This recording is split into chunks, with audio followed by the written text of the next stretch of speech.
Tu sais, aujourd'hui j'ai envie de partager quelque chose avec toi, quelque chose de très puissant. Je suis très réceptive au soleil quand les températures augmentent et quand le rayonnement solaire est beaucoup plus intense. C'est peut-être parce que je suis née au mois d'août et que je suis du signe du lion.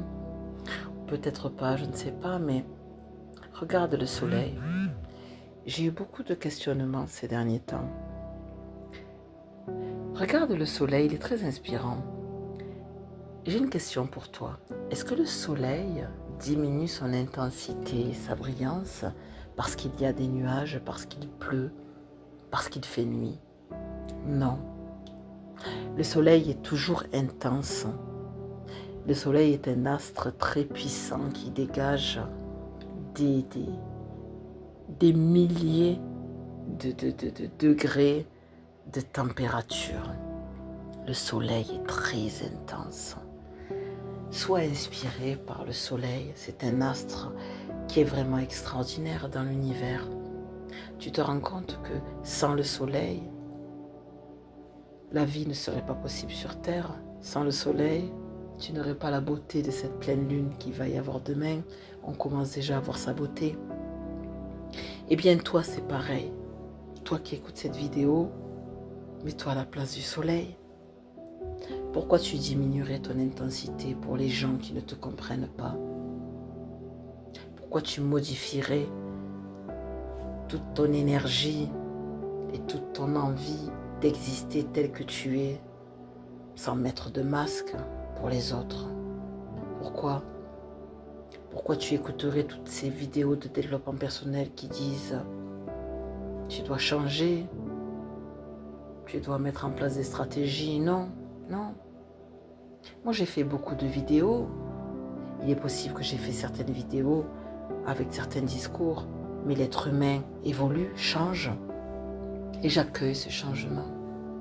Et quand je coach une cliente, parce que je coach beaucoup de femmes, parce que les femmes sont plus enclines à vouloir évoluer vers leur être véritable, vers leur soleil intérieur. Quand je coach mes clientes femmes, au début elles sont de toutes petites flammes, de toutes petites étoiles, et puis au fur et à mesure du temps elles deviennent des soleils qui bombardent de leur énergie. Et malgré les tristesses, et malgré les combats, et malgré les difficultés, elles brillent, elles illuminent.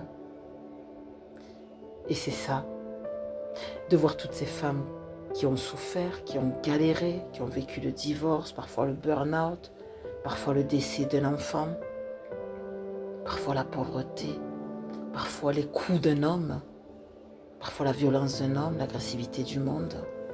Toutes ces femmes qui à un moment donné ont éteint leur lumière par soumission, par peur. Un jour, elles se sont réveillées, elles ont dit stop. Je vais briller, je vais illuminer et ça va brûler. Et bien sûr qu'il y aura des gens qui ne seront pas contents parce que ça va brûler. Vous savez, une femme solaire, seul un homme solaire peut l'accompagner. Parce que malheureusement, une femme qui a souffert ne peut pas marcher à côté d'un homme qui ne se rend pas compte de la guerrière qu'elle est. Un homme qui n'a pas sa force masculine va vouloir dominer une femme guerrière. Un homme qui est solaire va accompagner la femme guerrière parce que lui aussi c'est un homme guerrier qui est capable d'accepter sa vulnérabilité, sa faiblesse et sa fragilité. Et ensemble, un homme solaire qui accepte sa vulnérabilité et sa force va pouvoir accompagner la femme solaire qui elle aussi est vulnérable mais qui connaît sa force parce qu'elle est passée à travers des combats, des difficultés et qu'un jour elle a compris sa valeur. Et que cette femme qui a été soumise et qui a beaucoup souffert à un moment donné va arrêter de diminuer sa brillance et son rayonnement. Elle va être ce qu'elle est avec tout son amour, sa bienveillance et prendre soin de tous les gens qui vont croiser son chemin, sans exception. Elle va arrêter de juger le monde. Elle va aimer la vie, aimer les gens. Par contre, Elle va faire dégager tous les gens qui veulent diminuer son rayonnement.